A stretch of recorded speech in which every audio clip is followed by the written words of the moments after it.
Well, hello again. Thank you so much for joining me to where we talk about it, where we do talk about that elephant in the room.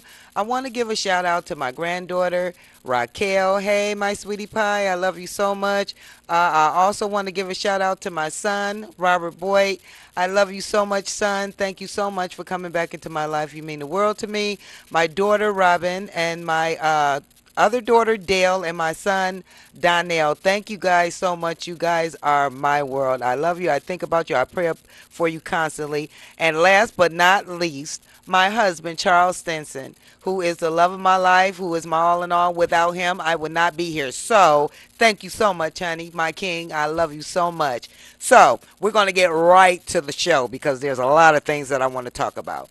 One thing I want to talk about is Colin Kaepernick and him and and what he's standing for. A lot of people have taken what he's standing for and blew it out of proportion. Mainly political speakers such as the vice president and the president. But he basically was not kneeling for the song, for one, not really the flag, but for what the song represented and the flag. And it was all about police brutality. We done took it in all of these other areas now where we've lost sight of what this man was actually standing for. And this is just a shame. So what I do want to say is, before I say anything else, my condolences to my Caucasian brothers and sisters for the shooting that went on in Las Vegas. But I do want to ask a question: how come whenever there's a black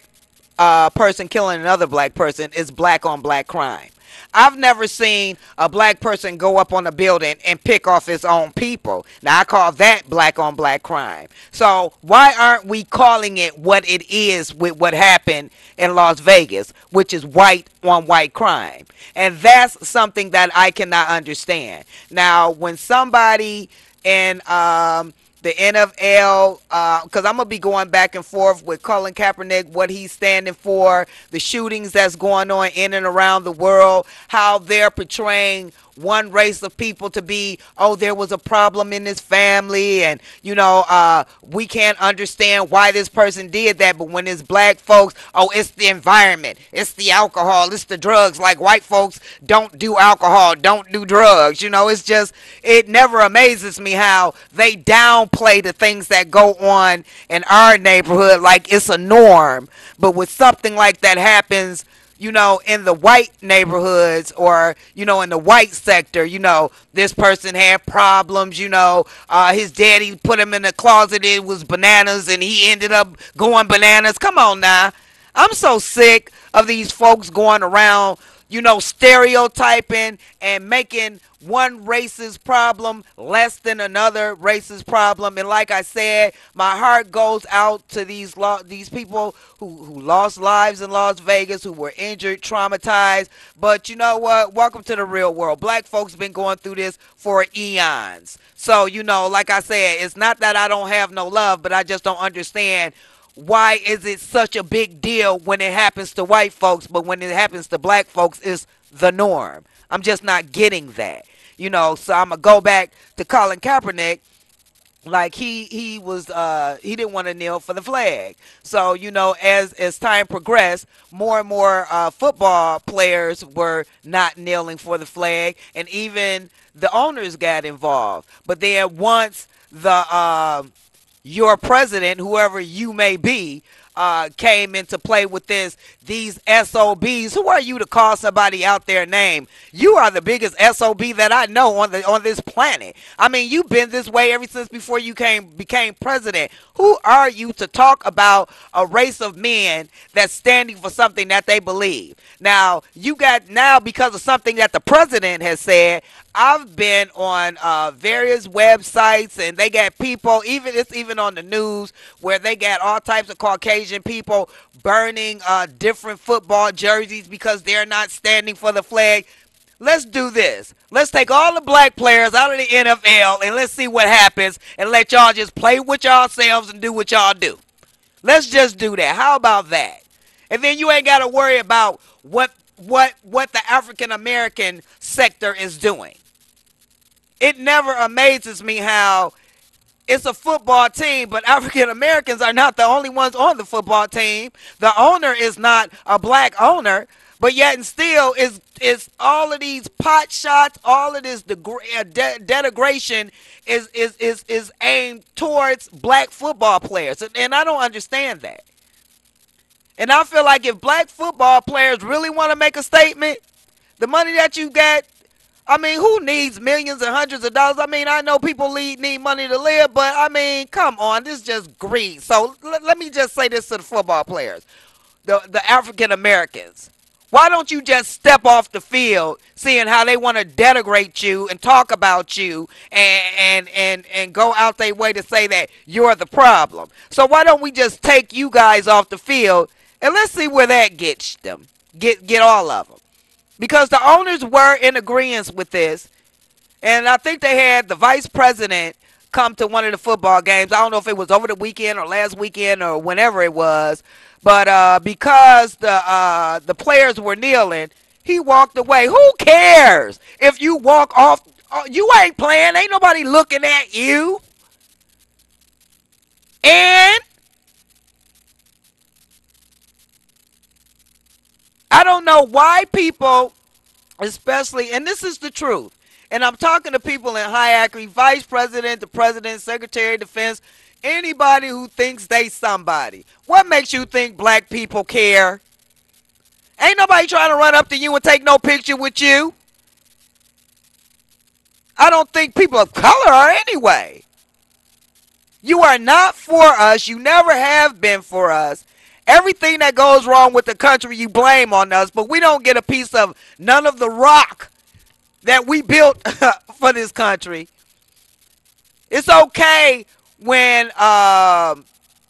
white people stand up and say, we don't want this to happen. We don't want this in our neighborhoods. We won't stand for this. We won't stand for that. It's okay.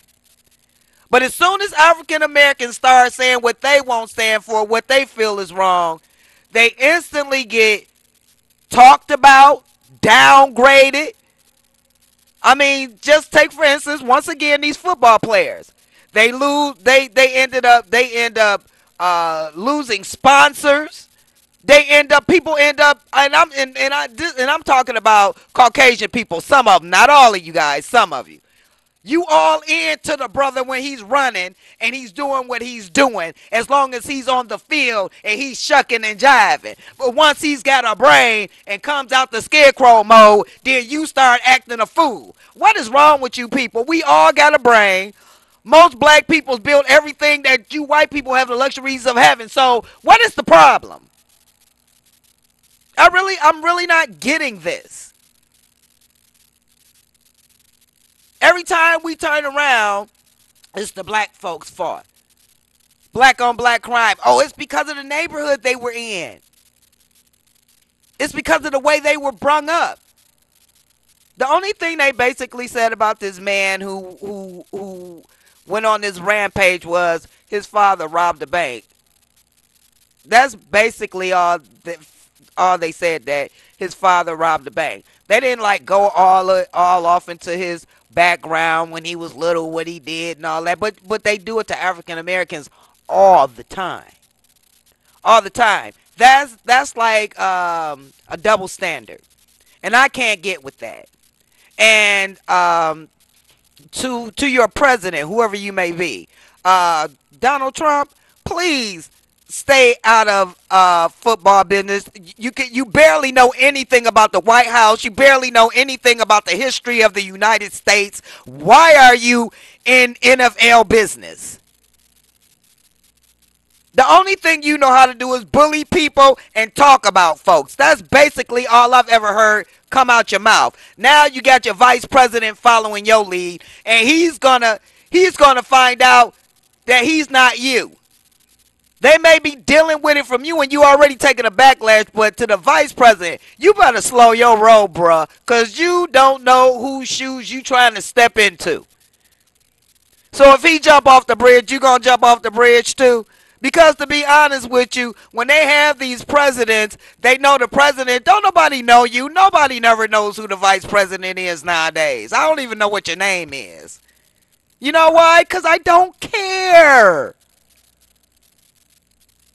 These black men are kneeling for police brutality and what it's doing to the inner city youth.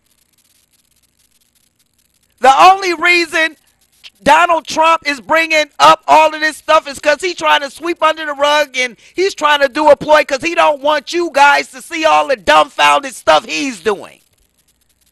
He want everybody to start talking about him so they can stay off, start talking about them so they can stay off him. That's basically what's going on.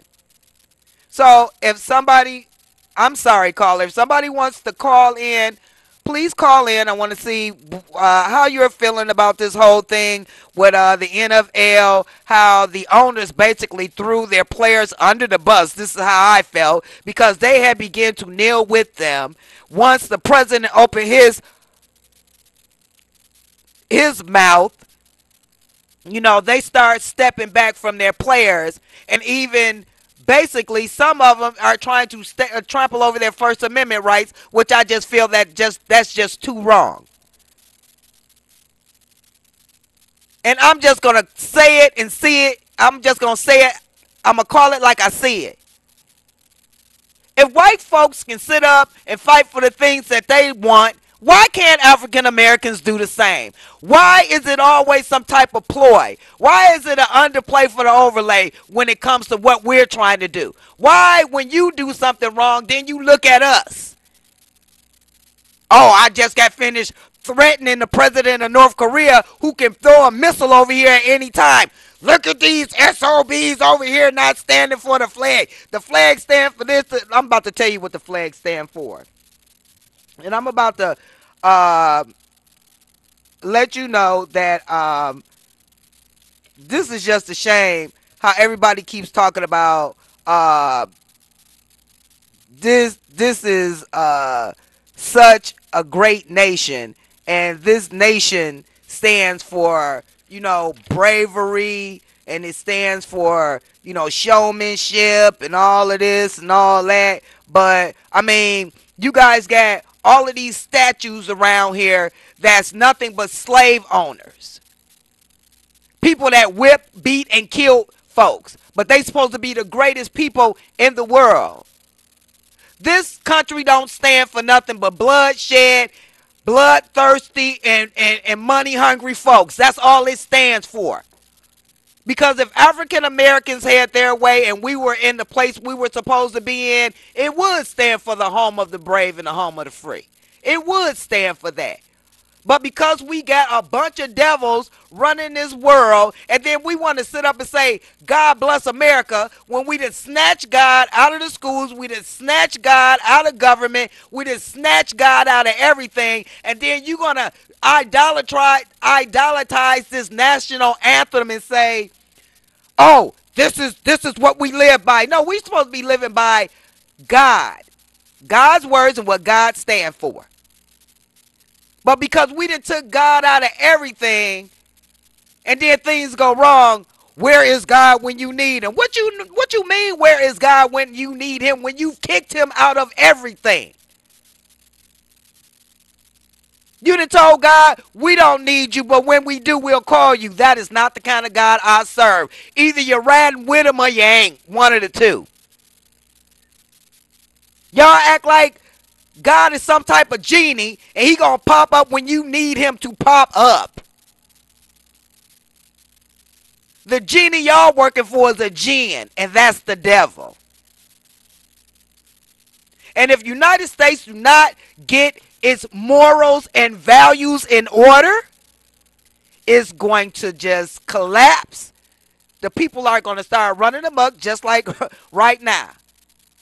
Like God back in the day when Israel was going through what they were going through, God made Israel's enemies turn on themselves, run amok, and kill themselves. And that's what's going on now. The same people who denigrated African Americans, majorities, all over this world, now their people are coming back to get in them. The devil has gotten into its own, and now it's running amok. And the bad thing about it is, government, you don't see this. You don't see that you're eating your own self up from the inside out. And as long as black people got a voice and somebody is going to speak on something, God is going to give them a podium to say whatever it is he wants them to say. It's police brutality to keep killing these young black folks. Donald Trump. Just because these young men are on the field playing football don't mean they don't have a brain. Don't mean they don't help their inner city communities. Just because you don't like what they saying don't make it not be right. How about that? This country is imploding. It's imploding. And all the people who mean something to this country are being kicked aside, thrown out, once again, run amok, taken advantage of, degraded, disrespected, unhonored. There's people, Arabs, Chaldeans, Pakistanians, Chinese, Africans, that then served in the United States Armed Forces. So you can't just kick anybody out that you want, because all of us made this country what it was. What it was. You guys, and I'm just going to call it like I see it, white America has turned it into a cesspool. Then you want to turn to everybody around you and say, what you do that for? What's going on? Why are you treating the country like this? Why are you disrespecting the flag? Because the flag don't mean nothing nowadays. If the flag meant what it was supposed to mean, people wouldn't be getting kicked out this country. Young black men wouldn't be getting shot down in the street like dogs at alarming rates. None of this would be going on. None of it. But to the leaders, that's what they want. Because, like, once again, they act like the air belongs to them. You ain't got no machine. You ain't made no air. You don't even know how to make air. You act like this water belongs to you. You ain't made no water. You don't know nothing about putting no molecules together or atoms together to make anything. How dare you feel like this world only belongs to you? And you know what? I want to say something else too. When it comes to these skinheads, these KKKs, how can you say you love God and be the way you are? I've never understood this to save my life. How can you say that you love God, you are a part, God is a part of your life, and you want the best for this country, when you're not even what's best for this country? If the United States do not get itself together, it's going to implode. It's going to start, the enemies are going to start killing themselves off. And the ones that you are hurting are going to be here to see it. Now, if you're going to call something the way it is, call that shooting what it was. It was a white-on-white crime. Because like I said, I've never seen a black man go up in no tower and start shooting it at his own. I've never seen it. Even though y'all tried to say that with the DC sniper, and I don't believe that. Now, if you guys want to talk about something, talk about how we're going to get young black men education. How we're going to keep young black men out the plantation, which is the prisons. Because all you do, you got them in there doing agriculture and license plates and whatever else you, the leaders, feel like they can use. If you want to do something, why don't you try helping young African American women, help them to get better housing? And quit putting them in these penitentiary so-called welfare housings, because all they look like is a big penitentiary with walls around it. Then you come right after you get them in there and put a big fence around it. How is anybody supposed to have any type of joy or feel any kind of positive feelings when you're putting them in something that reminds them of a plantation or a prison. As long as they're not around you, right? As long as you got them all in one place where you know where they are. This country is like Pharaoh, and Pharaoh and his people are gonna get the they're gonna reap what they're sowing. Because you cannot keep hurting a group or groups of people and not expect it to come and bite you back in your own butt. Please believe that.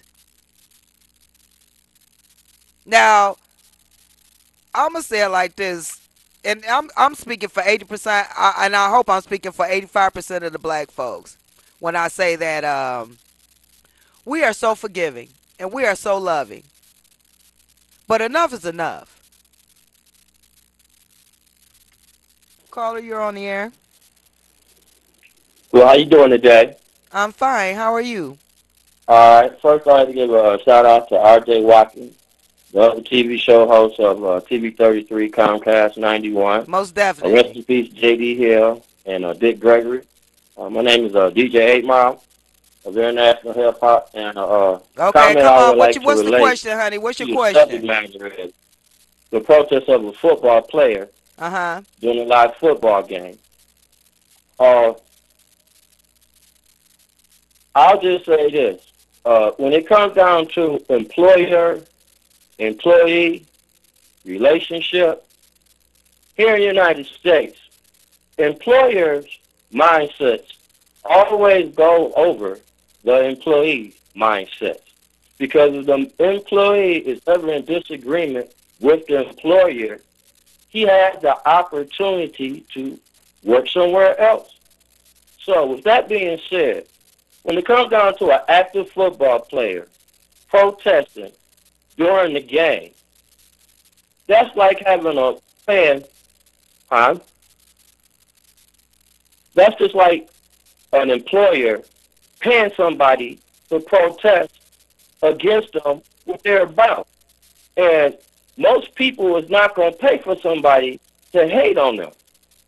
So I'm not going to like speaking against Kaepernick representing Black Lives Matter. That's not what I'm talking against. I'm talking against anybody that's employing somebody.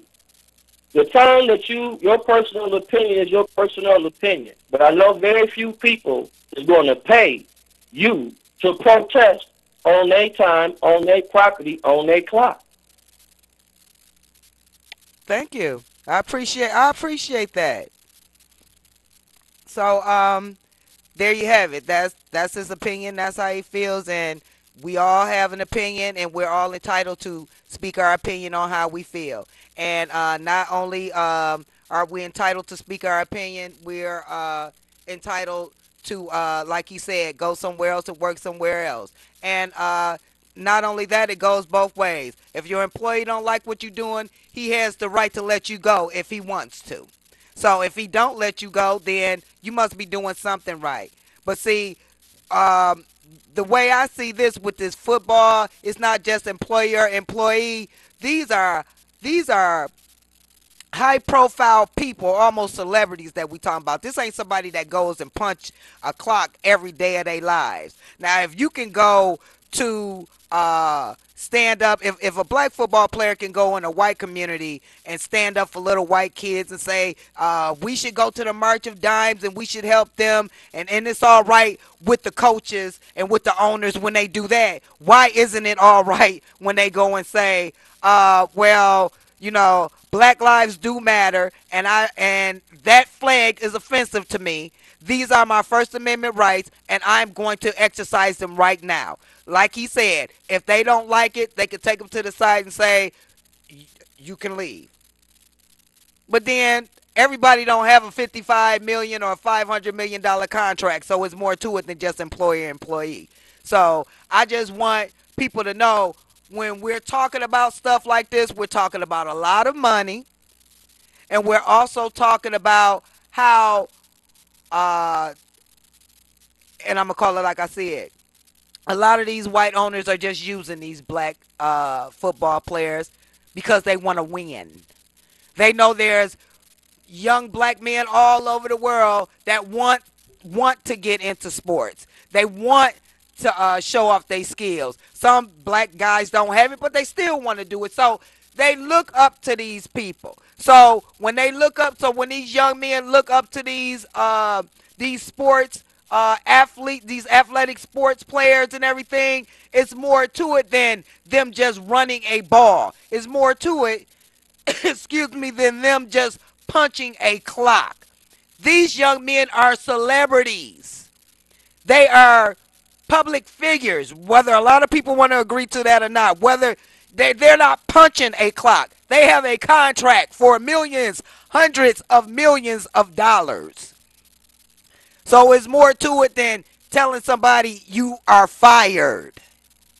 So, on that note, I just want to let you guys know that, we don't look at things for what they really are. We try to look at them for what how we think they should be. And we need to stop, we need to take the blinders off of our eyes, because we're just going to call it I'm just going to call it like I said. We've been used ever since we've come to this country. We've been used to build it. We've been used to entertain it. We've been used to take the heat for it. And it's a shame when we've been used blatantly for all of this. When we want to say something, we need to shut up. No, that's not the way I think Colin Kaepernick feels. And you go, boy. You keep doing you. You got a sister right here at WHPR who is in your corner. I also want to tell you guys that I'm trying to keep my show going. And December may be my last month on the show because I have depleted my funds. If you want to donate to my show, please send your checks or money orders to WHPR radio station. WHPR radio station at 160 Victor Street in Highland Park, Michigan. I don't know what the zip code is. I'm going to get it for you in a minute. I would really appreciate your donations, and the zip code is 48203. So once again, if you want to do the donations, that's 160 Victor Street, Highland Park, Michigan. Zip code 48203. I love you guys so much. I will be talking some more about this when I come next week. So until next week, please stay strong.